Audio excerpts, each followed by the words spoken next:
Once upon a time, there was a boy called Oliver. And Oliver, he wasn't a good boy. He liked getting people into trouble.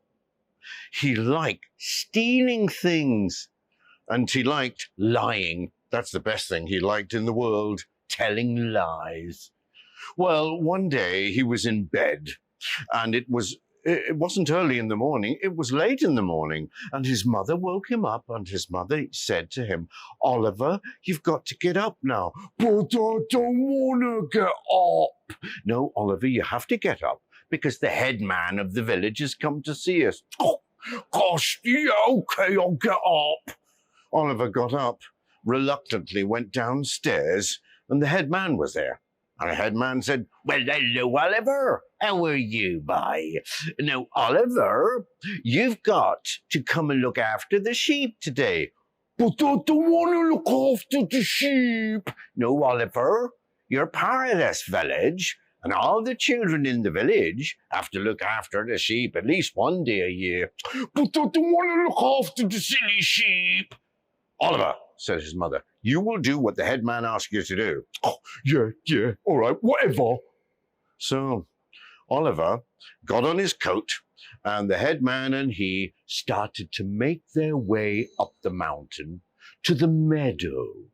And when they got up to the meadow, Oliver looked, and there was the green grass, green, crunchy, sweet, wet grass, and it was peppered by sheep, little blobs of white. It was beautiful being there. Oliver, he wasn't amused. And the head man said, "Now, Oliver, what you have to do is you have to look after the sheep. Now, you don't have to do anything. You just have to stand here and make sure they're all right." "I don't want to look after the sheep." "You'll do as you're told, Oliver. Now, there's one thing, though, I have to warn you about. Seeing that wood over there?" And Oliver looked to the black curtain of trees that fringed the meadow. "Now, in that wood, Oliver, is a wolf. And that wolf, he wants to eat my sheep. And so, Oliver, listen carefully to me. If you see the wolf, you've got to blow this horn." And he brought out of his bag a type of a bugle, a trumpet, and said, "Now, Oliver, I'm going to blow the horn now, so you see what it feels like." And everyone in the village knows it's a practice. So they looked down the mountain, and they looked to the sleepy village where Oliver was from. And the head man put the horn to his lips and went, and that means, "The wolf's here." "Yeah, Oliver, do you see what I'm talking about?" Yeah, whatever. Give me the horn, give me the horn." "Gosh, yeah, man." And the head man went down to the village. Oliver was there. He was looking at the sheep. He didn't like sheep. All the sheep were looking at him. And he said, "Stop looking at me, sheep. Stop looking at me. Oh, I don't like it when the sheep look at me. I know what I'm going to do. I'm going to push a sheep over." And so he sneaked up to a sheep. "Ma, ma." And he got the sheep and pushed the sheep over. "You got pushed. You got pushed." "I know what I'll do. I'll push over another sheep." He sneaked up to another sheep and pushed him over.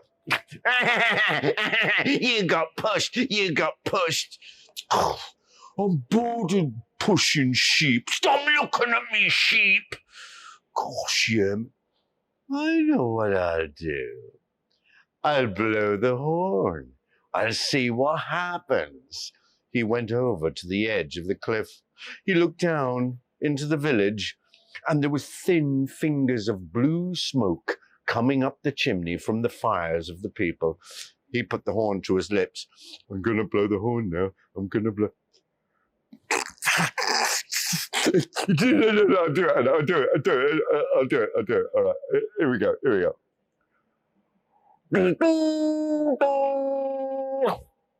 When he looked down to the village, something extraordinary happened. All of the windows opened. All of the doors opened. People dived out of the windows. People ran out of the doors. And all of the village were running up the hill to Oliver, running. And there was this old man, and he was running, and he said, "Well, we got to help Oliver. We got to help him because the wolf..." Oh! And he tripped. And he fell, and he hit his head, and a big lump came on the old man's head. And people said, "Are you all right, old man?" Yeah, don't worry about me. Don't worry. You've got to save Oliver. Save Oliver. And so they ran up to the meadow, and they looked around, and they said, "Oliver, where's the wolf? Where's the wolf? Where's the wolf?" And all they saw was Oliver rolling around on the ground laughing. You should have seen it. I blew the horn, and the people dived out the window, people running up, and there was this, and the old man, did you see the old man? He went, boom, big lump on his head.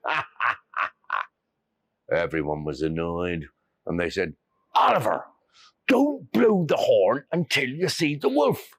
Now, come on, everybody. Let's go back down for a nice cup of tea and a homemade hobnob biscuit." And so they all went down back to the village. Oliver was still laughing. I liked it when the old man fell over and he hurt his head. I liked that bit. He looked at the sheep. Don't like... Stop looking at me, sheep! Gosh! I know what I'll do. I'll blow the horn again.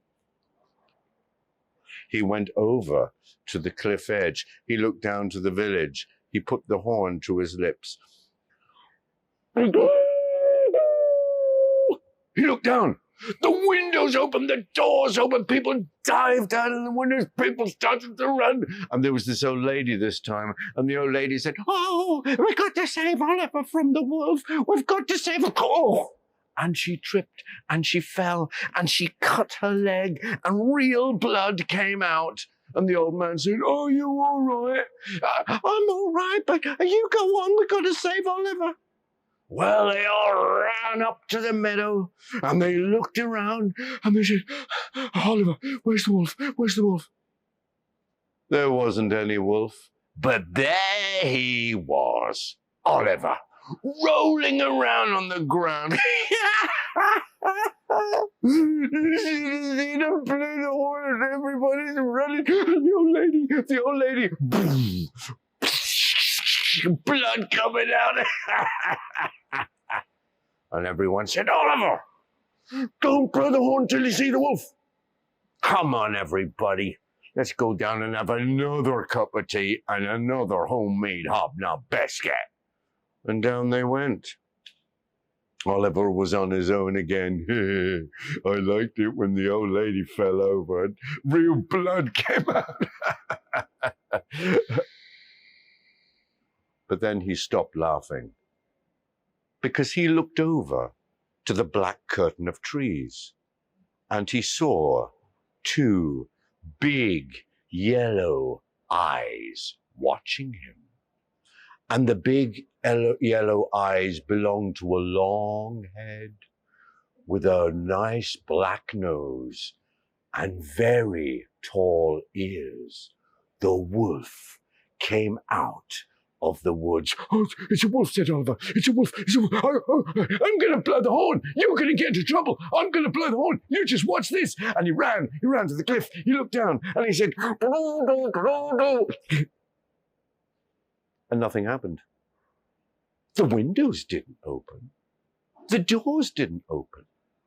And the wolf was getting closer and closer.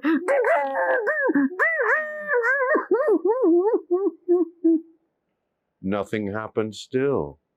They heard the bugle. They heard the horn.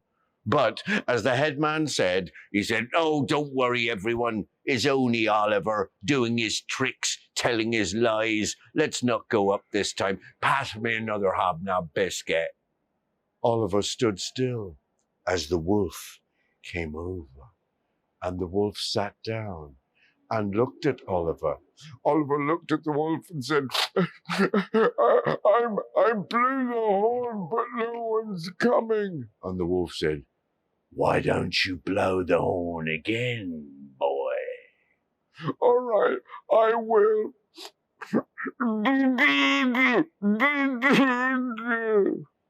Nobody came, and the wolf said, "You've been a very naughty boy. They're not coming. Thanks, little boy."